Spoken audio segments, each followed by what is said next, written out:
하나님 우리 아버지, 우리를 붙들어 주시옵소서.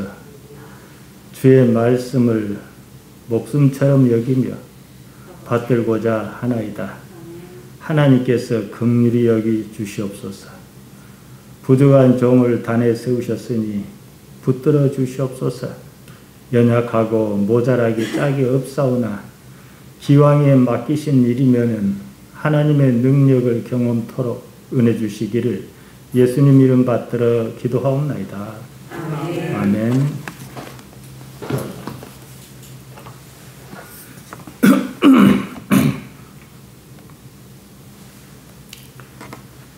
제가 귀 때문에 좀 힘듭니다. 그래서 잘 진행을 하나님께서 해주시겠지만 아마 3월 2일 날 진찰을 받고 서울대병원에 가서 수술을 해야 할 것 같습니다. 근데 자세한 건 가봐야 합니다. 이게 아주 일이 힘들답니다.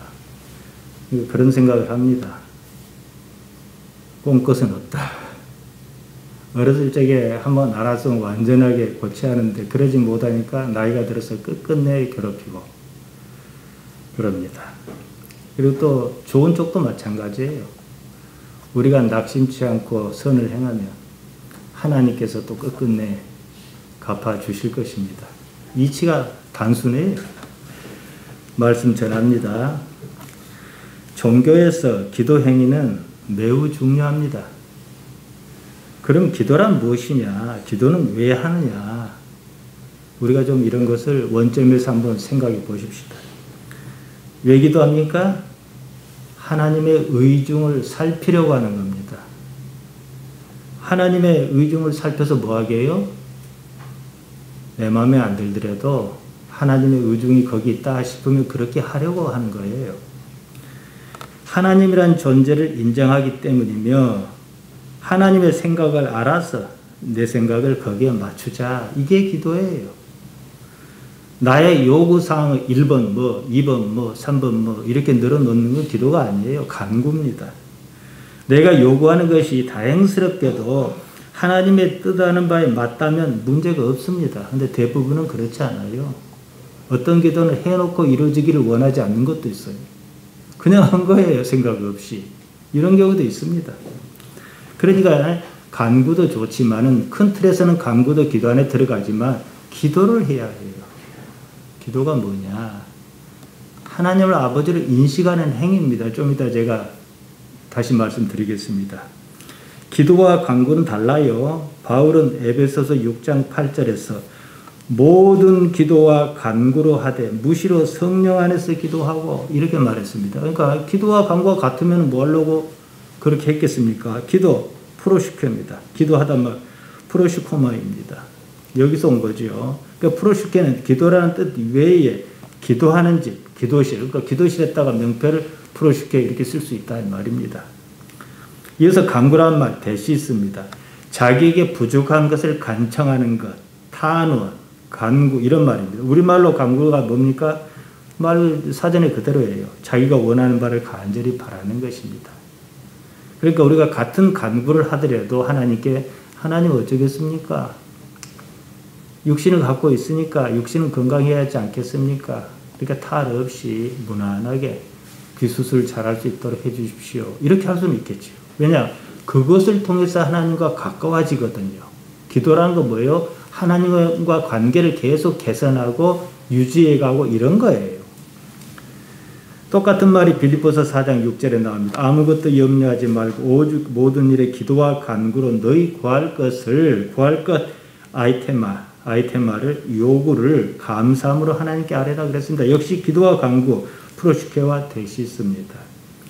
신앙은 삶에서 하나님과 부대껴 가면서 하나님의 사람으로 바뀌어가는 과정입니다.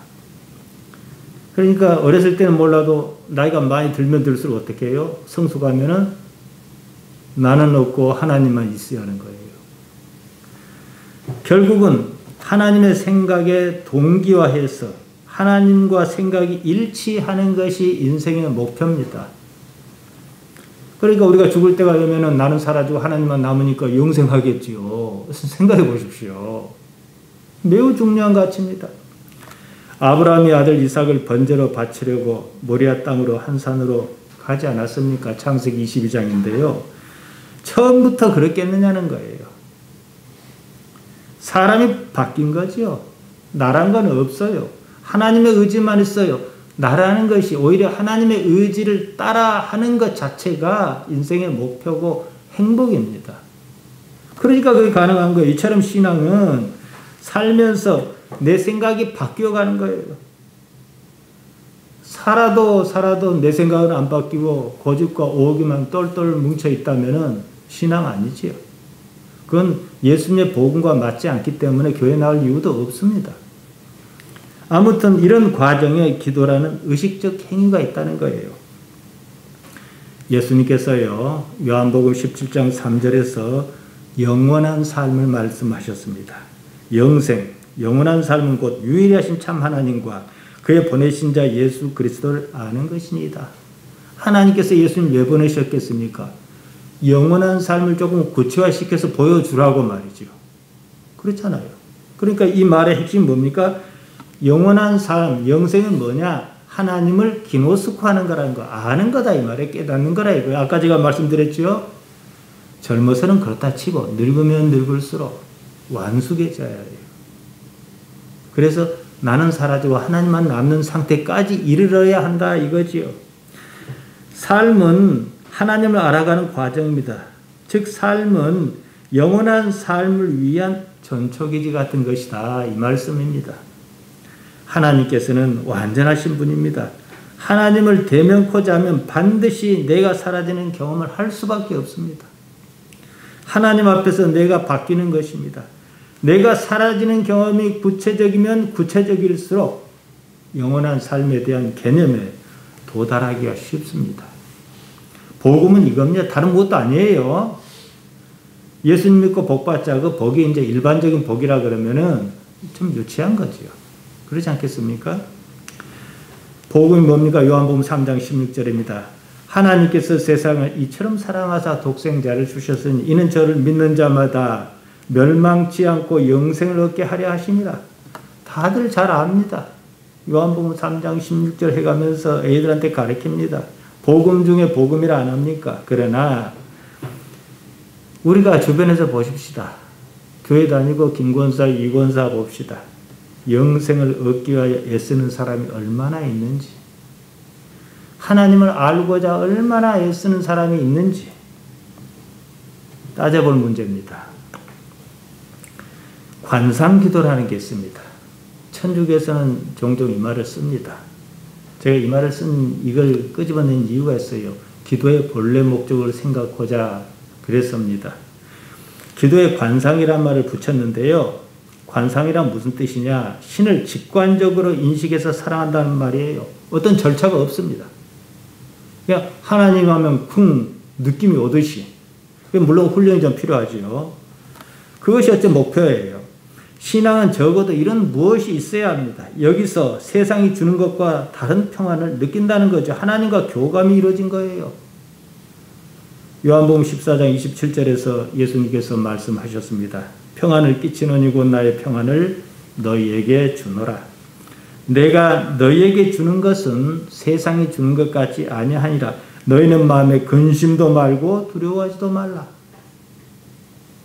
평안을 위해서 기도합니까? 물론 평안 자체가 목표일 수는 없어요. 그러나 기도는 평안, 에이레네, 평안, 화평이라는 선물로 다가올 수 있어야 한다는 거죠. 적어도 여기에는 지금까지 우리가 찾고 구하는 것은 없습니다. 하나님과 관계 가운데 있을 수 있는 일을 예수님께서 말씀하신 것입니다. 신앙이 무엇입니까? 나 혼자 살지 않겠다는 거예요. 하나님과 교감하면서 하나님과 더불어 살겠다. 이게 신앙입니다. 하나님 눈치도 좀 봐가면서 이 정도면 하나님께 기뻐하시겠지 하는 것도 좀 생각해 가면서 내가 정말로 하고 싶은데 하나님 때문에 그 포기하겠습니다. 이래 가면서 이게 신앙이죠.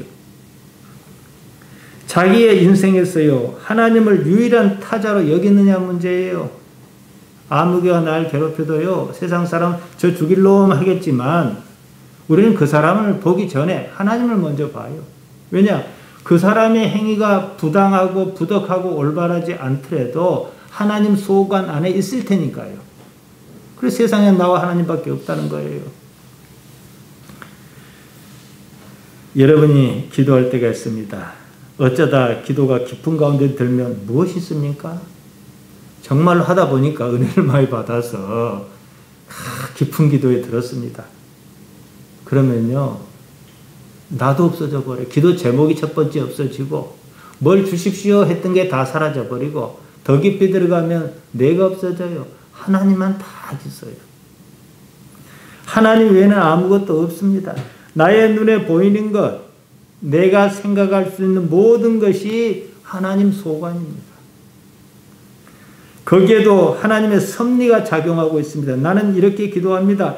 하나님께서 나에게 닥친 이 상황을 바꿔달라고 기도할 수 있습니다. 말씀드린 대로 이것은 간구입니다. 아무튼 그 상황이 하나님의 능력 아래 있다는 사실입니다. 세상이 내 마음에 들든 들지 않든 모든 것은 하나님 소관입니다. 설령 세상이 내 뜻대로 움직여주지 않더라도 거기에는 내가 모르는 하나님의 의중이 있을 것입니다. 따라서 하나님을 신뢰하면 이 세상을 받아들일 수밖에 없어요. 제가 평생 처음으로요, 환자복을 입고 누워봤습니다. 한 번도 그런 적이 없었거든요. 그 기분이 좀 묘합니다. 막 누가 쫓아오고 뭘 꽂고 뭐 MRI인가 뭔가 거기도 들어갔다가 뭐 CT 촬영인가 했다가 야단을 치니까 좀 묘합니다. 그러니까 인생이 참 별것 아니구나 이런 느낌도 가집니다. 예수님께서 겟세마네 동산에서 기도하셨습니다. 얼마나 절박하고 간절하셨던지 누가복음 22장 44절에서는 땀이 땅에 떨어지는 핏방울 같았다 그랬습니다. 사실은요, 예수님의 간절함은 우리와 조금 차원은 좀 다르긴 해요. 육신적 요구가 뭐가 있겠습니까? 당시께는 꼭 이래야만 하는가 이런 것이지요. 아무튼 그럼에도 불구하고 예수님께서는 하나님의 의중을 확신하셨습니다. 그래서 십자가를 지기로 하셨습니다. 하나님 앞에서 당신을 포기하신 것입니다. 하나님이란 가치 때문에 내가 없어진다면 내가 곧 하나님 안에 드는 거예요. 가족을 위하여 나를 버리면요, 가족이 나예요. 월전 교회를 위하여 나를 버린다면 월전 교회가 나예요. 대한민국을 위해서 나를 버리는 사람이 더러 있었습니다. 그러면 그 사람의 대한민국은 나예요. 어떤 사람을 위하여 나를 버리면 그 사람이 나예요. 하나님을 위하여 나를 버리면 내가 하나님 안에 있는 거예요. 이 위대한 가치입니다. 나는 없어져야 맞습니다. 하나님께서는 절대의 가치시기 때문입니다. 세상에 나와 하나님 둘밖에 없어요. 니고데모가 예수님을 찾았습니다. 니고데모가 복 받자고 예수님 찾았습니까? 병 고쳐달라고 예수님 찾았습니까?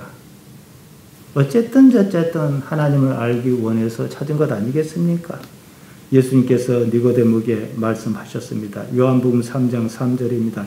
사람이 거듭나지 아니하면 하나님 나라를 볼 수 없느니라 그랬습니다. 다시 말씀드립니다. 거듭나다 겟네데 아노덴. 겟나오는 태어나다, 아노덴은 하늘, 위. 어디서 태어나요? 하나님께로요. 육신은 땅에서 태어납니다. 이제 은유적으로 말하면 부모에게서 태어난 거지요. 그러나 하나님을 아는 의식, 영은 위로부터 태어난다는 거. 그게 없으면 우리는 이 자리에 있을 수가 없어요. 똑같이 대한민국 사람이고 똑같은 인간이라도 어떤 이는 여기 있고 어떤 이는 없습니다.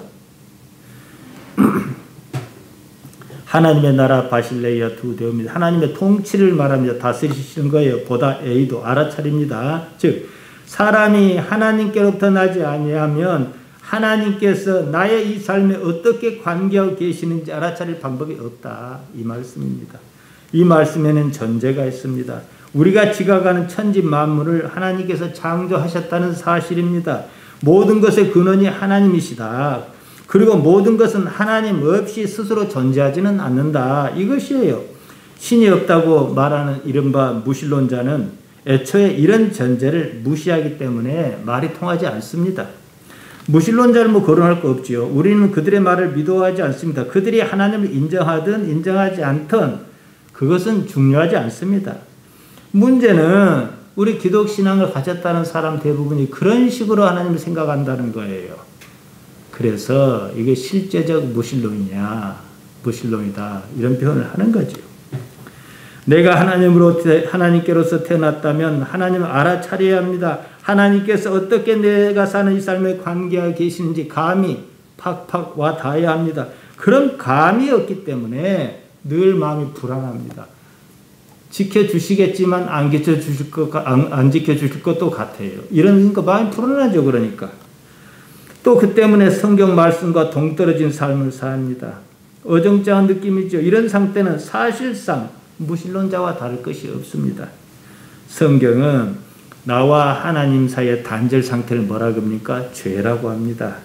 성경에서 말할 죄는 무슨 도덕적 개념이 아닙니다. 원래 말은 하마르티아입니다. 여러분은 잘 아시겠습니다만은 화살 같은 것이 퐁 쏘면은 한가운데 관역에 딱 맞춰야 하지 않겠습니까? 나는 제대로 쏜다고 쐈는데 이리 쏘고 저리 쏘고 그래요. 헛방질한 상태입니다. 제가 미안합니다. 자꾸 그런 얘기해서 병원에 누워있으니까 의사가 손가락을 맞춰보라 그래요. 정신이 있는지 없는지. 손가락 따라 눈동자를 돌려버려요. 그러니까 어쩔 때는 정신이 있다가 어쩔 때는 없다가 이래지더라고요.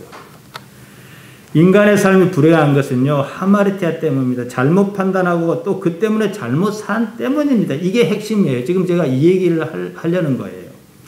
무엇이 삶을 잘못 살게 하는가 이것을 알자는 것입니다. 잘못 사는 건 왜 그래요? 잘못 판단하기 때문이지요. 사람들은요. 다 잘 판단해서 잘 살려고 해요.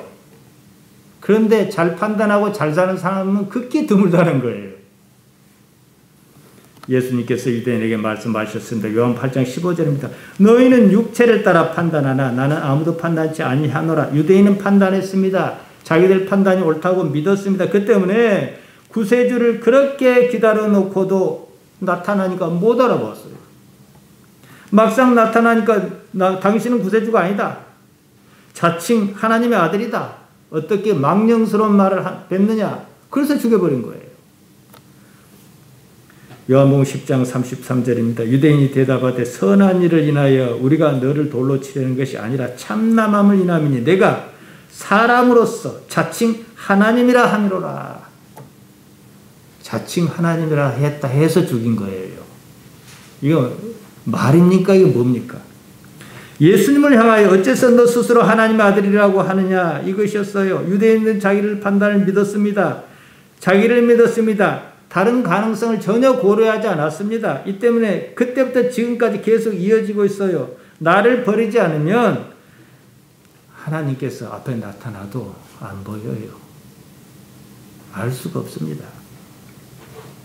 예수님께서 잡히시던 밤이었습니다.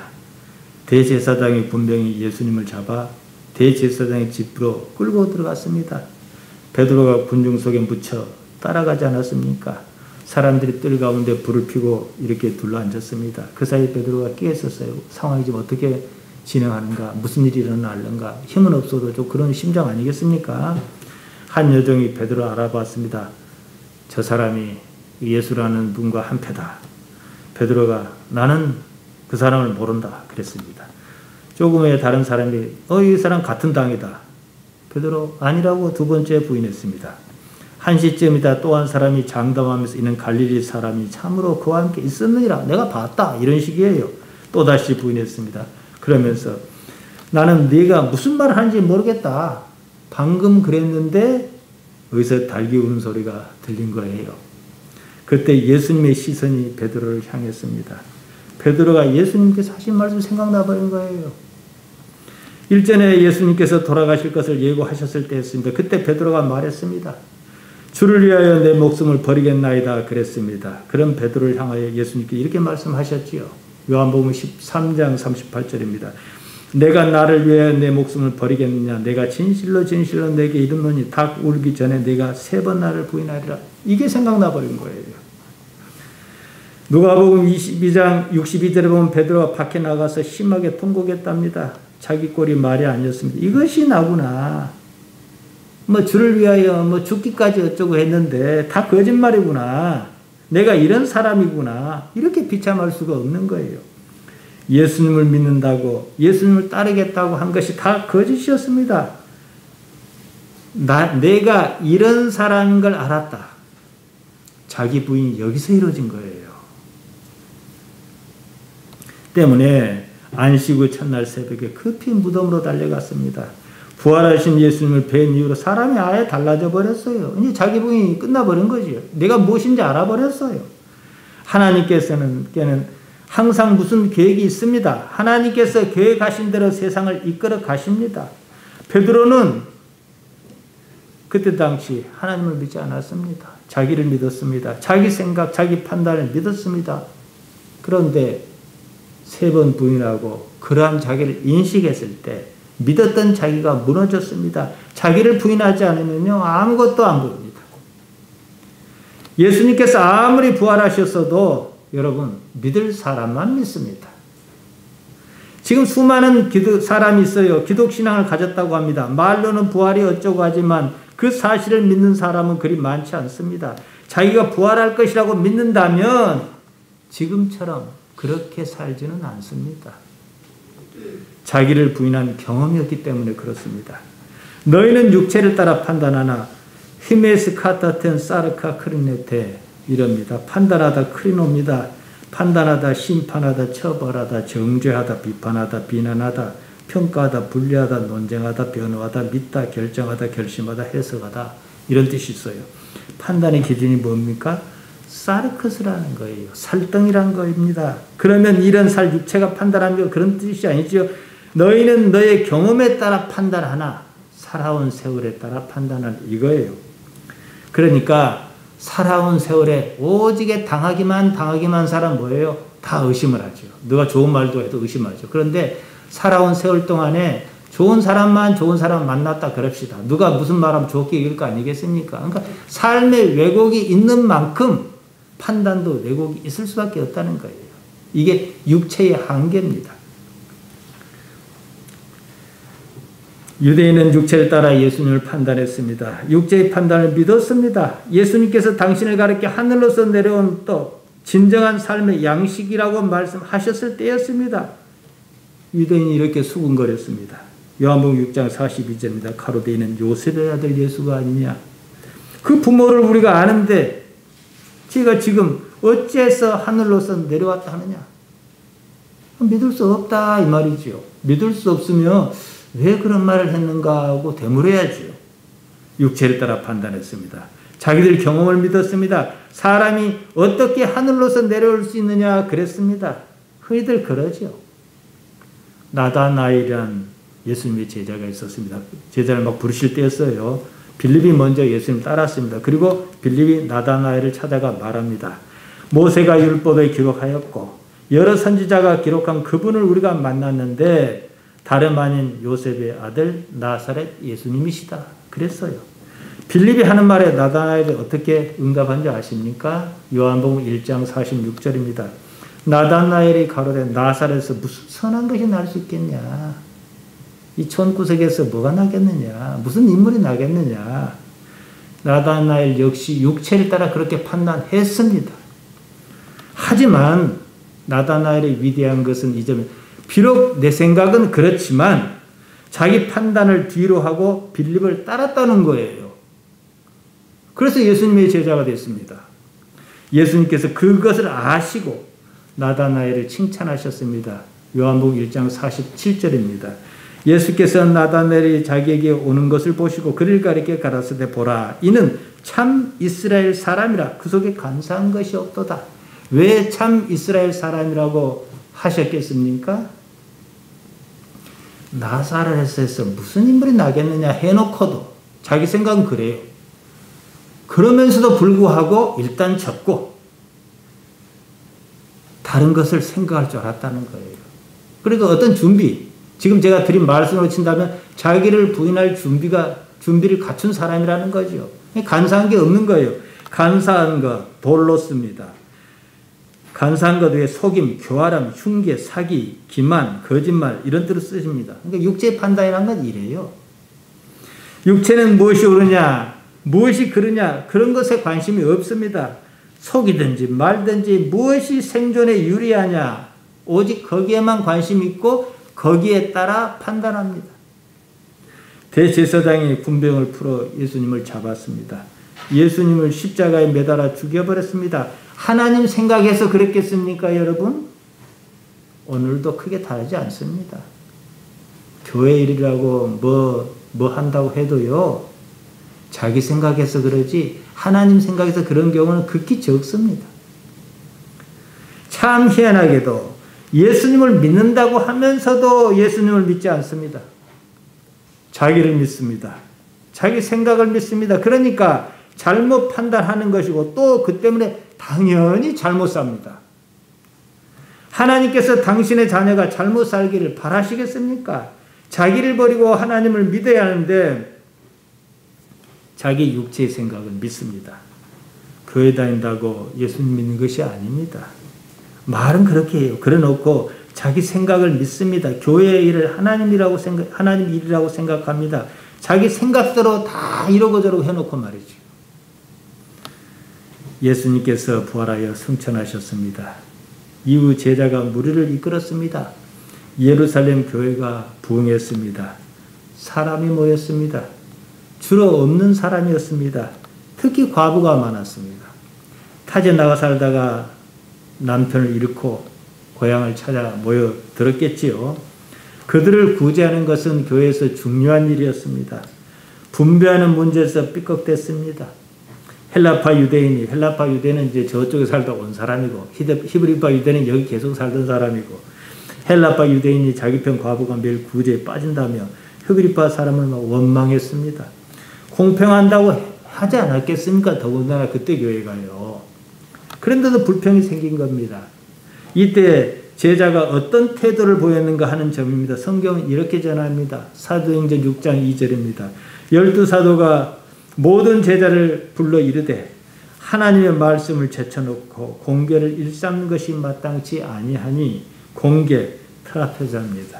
상, 식탁, 음식을 나눴다 이 말이에요. 좋은 일이죠. 근데 이 좋은 일조차도 사도가 뭐 하는 사람이냐. 하나님 일을 제쳐놓고 열심히 밥만 퍼댔다 이거예요. 이래서 이 문제가 생겼다는 거예요.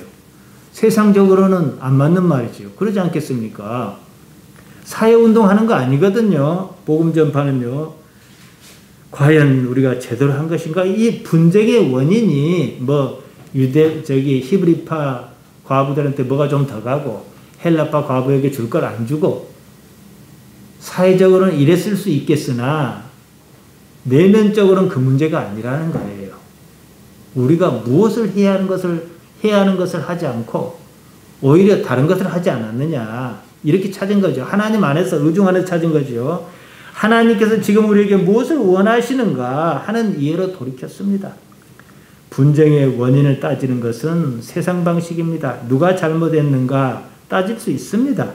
하지만 사도는 자기들의 위치에서 그것을 기준으로 삼지 않았다는 것입니다. 그들은 육체를 따라 판단하지 않았습니다. 하나님 기준에서 문제를 바라봤습니다. 그리고 이렇게 해결했습니다.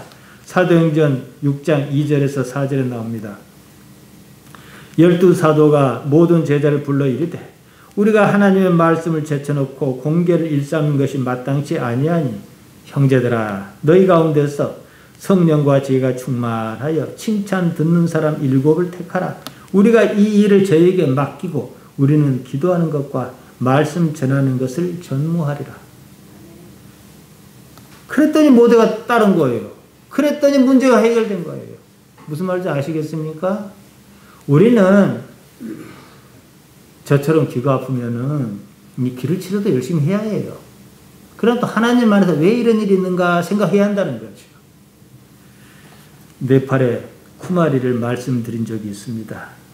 3살에서 5살 사이 소녀 가운데 뽑아 살아있는 신이라고 추앙합니다. 그래서 거기 가서 무릎 꿇고 축복도 받고 아이가 머리에 딱 손도 얹고 뭐 이래줘요. 그러다가 결격 사유가 생기면 신의 자리에서 내려오라 그럽니다. 생각해 보십시오. 신이라고 정하는 것도 신을 파면하는 것도 사람이 합니다. 뭔 신이에요 그게. 그들의 종교 행태를 비난하는 말이 아닙니다. 보통 종교가 그렇다는 거예요. 아르헨티나의 마라도나교가 그렇습니다. 지금은 마라도나가 뭐 죽었습니다만은 그가 살아있을 때 마라도나교가 생겼어요. 마라도나가 자기는 신이 아니라고 그러지 말라도 소용없었어요. 우리가 무엇을 믿든 마라도나 당신은 상관하지 말아라 그랬습니다. 지금 교회에서 하나님의 위치는 후말이나 마라도나교 같은 거예요. 자기들 하고 싶은 대로 해놓고 하나님을 섬긴다 그럽니다. 하나님께 묻지도 않습니다. 물으면 하지 말라니까 안 물어봐요. 교회 일이니까 하나님 일이라는 거예요. 그리고 교회 일의 주체가 뭐예요? 자기예요.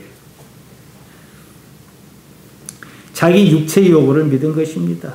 요한복음 8장 15, 16절을 보겠습니다. 너희는 육체를 따라 판단하나 나는 아무도 판단치 아니하노라. 만일 내가 판단하여도 내 판단이 참되니 이는 내가 혼자 있는 것이 아니요 나를 보내신 이가 나와 함께 계시니라. 예수님께서도 육체를 가지고 계시는 판단치 않겠다 이러셨어요. 다만 나는 판단이 옳다 할 수 있는 경우가 있다. 하나님과 함께 할 때다. 이 말씀이에요. 이때는 육체가 작동하지 않습니다. 그러니까 우리도 말이에요. 판단할 수 있어요. 언제요? 올바른 판단을 내릴 수 있어요. 언제요? 하나님과 함께 할 때 말이죠. 말이 조금 모순적입니다만은 내가 없는 나의 판단이어야 한다는 거예요. 판단에 나라는 것이 개입하지 않아야 한다는 거예요. 나라고 생각하시는 것은요, 사실 삶에서 만들어진 자기 관념입니다. 모든 판단은 지난 삶을 기준으로 삼습니다. 우리가 한 번도 세상을 살아본 적이 없어요. 예를 들어서 그리고 이 자리에 딱 있다 그러면은 판단할 리가 없겠지요. 그러니까 이런 걸 하든 뭘 하든 다 지난 경험에 뭐 어떤 것이 이익이었는지 어떤 것이 손해였는지 가지고 사실 판단하는 겁니다. 삶은요, 단지 삶 하나만 놓고 본다면 삶이 추구하는 것은 단지 생존, 살아남는 거예요. 육체의 삶입니다. 오해하지 말아야 할 것은 생존을 위한 노력 자체가 나쁘다는 말은 아닙니다. 올바라야 한다는 겁니다. 방법도 결과도 모두 선해야 합니다. 하나님께서 선하시기 때문입니다. 요새 절도 그렇고 교회도 그렇고 너무나 도덕적이지 않아요. 거짓말을 밥 먹듯이 해요. 하나님께서는 거짓말을 안 하십니다. 선한 방법이 있고 악한 방법이 있다고 그럽시다. 선한 방법으로는 이렇게 했다는 결과를 이뤄내기 어려울 것 같아요. 그렇더라도 우리는 악한 방법을 선택할 수는 없습니다. 성경이 그러니까요. 사도 바울은 데살로니가전서 5장 22절에서 악은 모든 모양이라도 버리라 그랬습니다. 로마서 12장 21절에서는 악에게 지지 말고 선으로 악을 이기라 그랬습니다. 다시 말씀드리지만 하나님께서 선하시기 때문입니다. 우리가 선해야 하는 이유는 단지 그거 하나예요. 악으로는 하나님을 만날 수 없습니다. 설령 선했기 때문에 그 때문에 결과를 이루지 못했다 하더라도 문제가 없습니다. 그렇다면 그 결과는 하나님께서 그 결과를 이루지 못하게 하신 것이기 때문입니다. 육체는 언제나 쉬운 쪽, 유리한 쪽을 선택합니다. 무엇이 옳으냐, 무엇이 그러냐, 그런데 관심 없습니다. 하나님 편에 서서 세상을 바라보는 연습을 해야 합니다. 하나님께서 선하게 이루어 주시기를 바라고 또 바라야 해요. 잘 살겠다고 애썼는데 잘 살지 못합니다. 잘 살지 못했다면 잘못 판단한 때문입니다. 육체를 따라 판단하는데 너무 익숙해진 거예요. 거기에 길이 든 겁니다. 나쁜 습관이 든 거지요. 이제는 바꿔야 합니다. 이것이냐 저것이냐 판단하지 않을 수 없다면 하나님을 따라 판단하겠다 그래야 합니다. 하나님과 함께 하는 데서 이루어지는 판단이어야 합니다.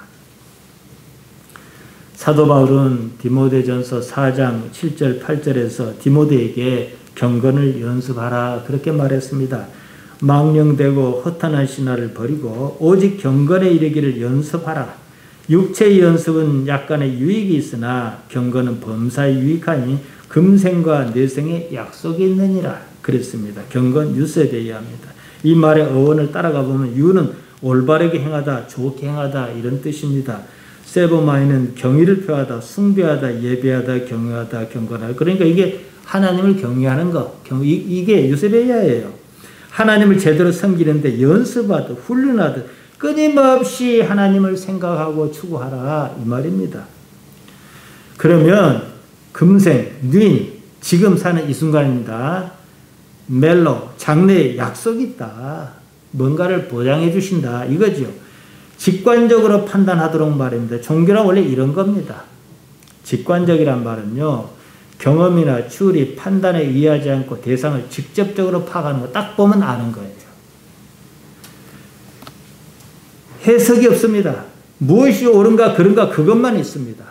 쉬운 예를 하나 들겠습니다.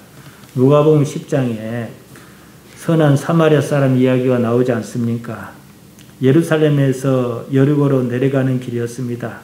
강도를 만나 죽게 생긴 사람이 있었습니다. 제사장이 그 광경을 봤습니다. 그냥 지나갔습니다. 레인도 그 광경을 보았습니다. 피하여 지나갔습니다. 다른 사람도 아니고 제사장이나 레인은 강도를 만난 사람을 보는 순간 자기 경험에 따른 해석, 판단이 작동했습니다. 저런 사람 도와줘봤자 이익이 없다. 이렇게 논리적으로 생각할 겨를도 없이 딱 보니까 피한 거예요. 왜냐?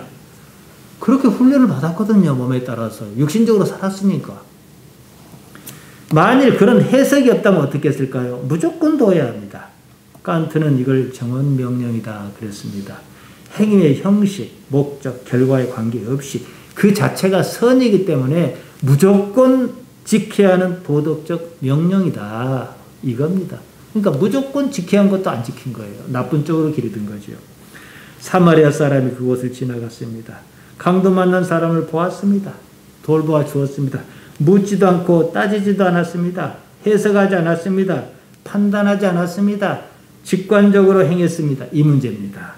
물론 제사장도 레인도 직관적으로 행했습니다. 나쁜 쪽이지만 말이에요. 무의식 속에 나쁜 직관이 쌓였던 것입니다. 그렇게 살았기 때문에 그런 생각 없이 그런 직관적 선택이 나온 거예요. 중요하고 위급하는 순간에는요. 직관을 믿을 수밖에 없습니다. 집에 불이 났어요. 요새 어떤 데도 그랬다 그럽니다. 생각 안 하고 들어가요. 직관이지. 이것저것 따졌다가 기회를 놓칩니다. 강도를 만나 죽게 생겼습니다. 위급합니다. 직관적으로 판단합니다. 이때는요. 내면의 직관이 판단을 하게 되는데 올바른 직관을 쌓아온 사람 올바른 판단을 하고 이해관계에 따라 육체대로 산 사람 육체에 따른 직관으로 판단할 수밖에 없어. 그때 굳이 설명 안 해도 딱 피할 거면 딱 피하고 돌볼 사람 딱 돌보고 이런다는 거죠. 우리 몸에는요. 반사신경이 있습니다. 우리 몸에서 그 신경 전달 물질로 전기처럼 신호를 주고받는데요. 1초에 약 200m 정도예요. 그러니까 몸이 뭐 1m 남짓이니까 가능하겠지요. 근데 이것도 느려요.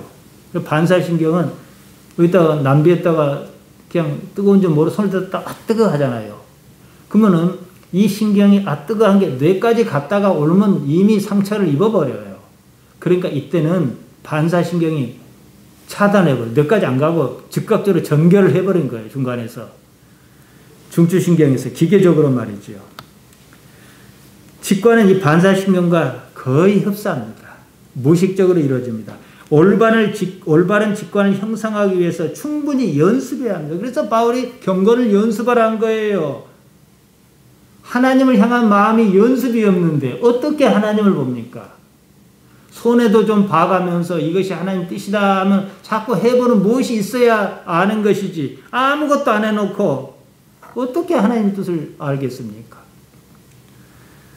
대통령을 경호하는 그 사람들이 있지 않습니까? 이 사람들 출근해서 대부분은 연습하는 데습니다. 왜냐? 누가 총을 쏠려 한다고 판단하고 막았다가는 경호를 못해요. 그러니까 몸이 즉각 반응하도록 연습을 많이 하죠. 제가 26살 때부터 자동차를 가지고 다녔습니다. 지금 64이니까 41년째 차를 갖고 다녔습니다. 여수에서 서울까지도 무수하게 다녔습니다. 옛날에는 고속도로가 있는 것도 아니고 저기 덕양으로 율촌으로 순천 시내를 다 거쳐가지고 2차선으로 꼬불꼬불 올라가면 그냥 한 나절 걸려요. 그런데 제가 한 가지 운전할 때만 느끼는 건 대부분의 운전은요, 육체가 알아서 합니다. 아, 내가 지금 브레이크를 밟아야지. 이제 초보 운전일 땐 그래요. 그건 상당히 둔해요. 근데 알아서 서고 알아서 가요. 무의식적으로 이루어진다는 거죠. 자율주행인 셈이지요. 근데 자율주행 시스템도 바로 이런 원리에 따라 프로그램을 만듭니다. 구글이라는 회사가 있었어요. 사물 인식을 시키는데요. 요새는 스마트폰은 말 잘 알아듣습니다. 어떤 마을에서는 그 스마트 그 스피커 기기를 갖다가 보급을 해줬어요.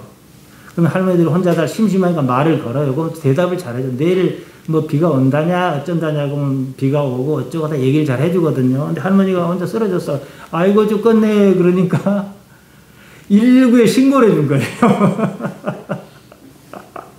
그래서 왔어요. 앞으로 그래요. 자 보세요. 이거하고 똑같은 거예요. 그러니까 인간이 기계장치에 그러니까 몸을 이용해 먹어야 해요. 습관으로 할 거는 습관으로 맡기고 내가 이성적으로 판단할 거 이성적으로 하고 말이에요. 그래서 구글이라는 데가 말이에요. 처음에 인공지능을 개발할 때 몇 년 안 됐어요. 이것은 고양이다. 고양이다 가르쳤더니 못하는 거예요. 그냥 아무 소리 아니고 고양이 사진을 다양하게 주니까 고양이를 알아봐요. 사람하고 똑같습니다. 사람도 그렇게 움직인다는 거예요. 그러니까 우리도 몸을 이용해 먹어야 해요. 기계장치를. 뭐 안 쓰고 말 것 같으면 뭔 소용이 있겠습니까? 그러나 어차피 써야 할 거라면 화내지 않도록 밥도 좀 주고 어디 안 아프도 가서 좀 고쳐주기도 하고 이렇게 써야 하는 거죠. 우리는 예수님을 믿는다고 말합니다. 예수님을 믿는단 말은 예수님의 생각을 받아들이겠다 이겁니다. 누군가를 믿는다면 그 누군가의 생각을 인정한다는 뜻이 아니겠습니까? 이때 그의 생각과 나의 생각이 달라요. 충돌을 일으키면은 내 생각을 버리겠다는 것이 믿는다는 말 안에 들어있어요. 일단은 버리고 그런데 한번 믿어볼게 이거죠. 예수님을 믿는데 예수님의 생각과 내 생각이 같으면 뭐라 하겠습니까? 근데 다를 때는 어떻게 할 거냐? 그때 내 생각을 적어야 한다는 거예요. 우리는 예수님을 믿습니다. 그러면 예수님의 생각을 읽어야 합니다. 남긴 말씀으로 또한 행적으로 말이죠. 그냥 믿어지는 게 아니에요. 그러니까 믿는 것도 연습을 해야 해요. 직관적으로 나타나게 해요. 여기에는 상당한 대가를 치러야 합니다. 나를 버리는 겁니다. 정확히는 내 안에 쌓인 나라는 관념을 포기하는 연습부터 부단히 해야 해요. 수많은 좌절에 분노할 것이 아니라 받아들여야 해요. 인생이 이런 것이다 하고 또 하나님께서는 이것을 어떻게 이끌어 가시려 하시는가. 그래야죠. 거기서 직관이 이제 새롭게 올바른 직관이 자리를 잡습니다. 그러고 나서 어느 정도 익숙해지고 일정한 어떤 수준에 이르면요. 그냥 나의 선택은 무조건 맞습니다. 왜냐? 직관적으로 하니까요. 부부가 있습니다. 수십 년을 알콩달콩 살았습니다. 무슨 일에나 언제나 함께 했습니다. 이 정도면 서로가 서로를 안다, 기노스코 한다 말할 수 있습니다. 묻지 않아도 저 사람이 무엇을 생각하는가 다 알아요. 이런 것은 말로 설명할 수 없는 일입니다. 평생을 하나님과 깊이 관계 맺는 것을 소중한 가치로 여긴 사람이 있습니다. 복을 받느냐 마느냐 그것보다도 하나님과 관계를 더 크게 여기며 살았습니다. 하나님 때문에 해야 하는 일도 있고 하나님 때문에 못하는 일도 있습니다. 그 정도면 굳이 하나님께 묻지 않아도 하나님의 뜻이 무엇인지 하나님께서 무엇을 원하는지 압니다. 직관으로요. 내가 원하는 것이 없는 건 아니에요. 그래도 하나님께서 저것을 원하신다는 것을 알고 나 또한 그런 선택을 해요. 아브라함이 아들을 이삭을 바칠 때 좋아서 갔겠습니까? 하나님은 오르시기 때문에 간 거예요. 나의 원은 그게 아니지요. 나는 이랬으면 좋겠는데 하나님께서는 저것을 원하시는 거예요. 그러면 이상하다 하면서도 저것을 선택합니다. 그러다 보면 아, 그래서 그러셨구나. 이해가 가는 날이 옵니다. 이런 삶에는요, 바로 이렇게 사는 사람의 삶에는요, 하마르테아가 없습니다. 그러니까 잘못 판단하는 일이 없지요. 정리하겠습니다. 십자가는 육체를 버리는 죽음의 도구입니다.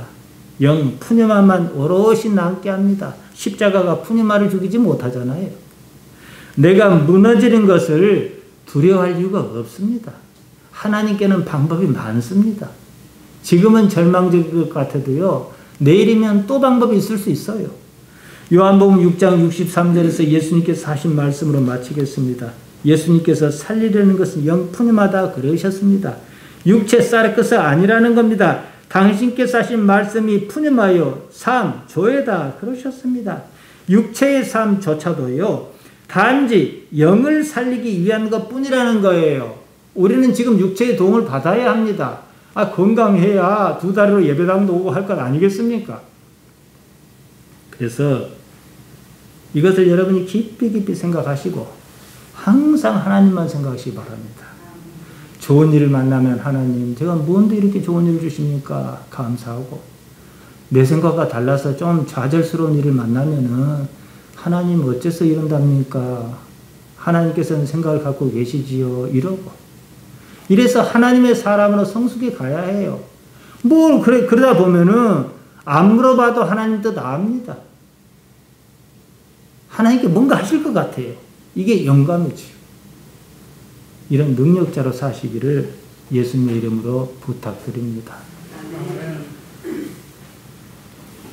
기도하십시다. 하나님 우리 아버지, 모자라고 부족한 우리를 불러주셨습니다. 어쩌겠습니까? 살피시고 헤아려 주옵소서. 우리 앞에는 수많은 난관이 있습니다. 그럴지라도 우리가 낙심치 않는 것은 하나님 안에서 그 일이 일어난 줄 알기 때문입니다. 하나님께서 인도하시고 지켜주시기를 예수님 이름 받들어 기도하옵나이다. 아멘.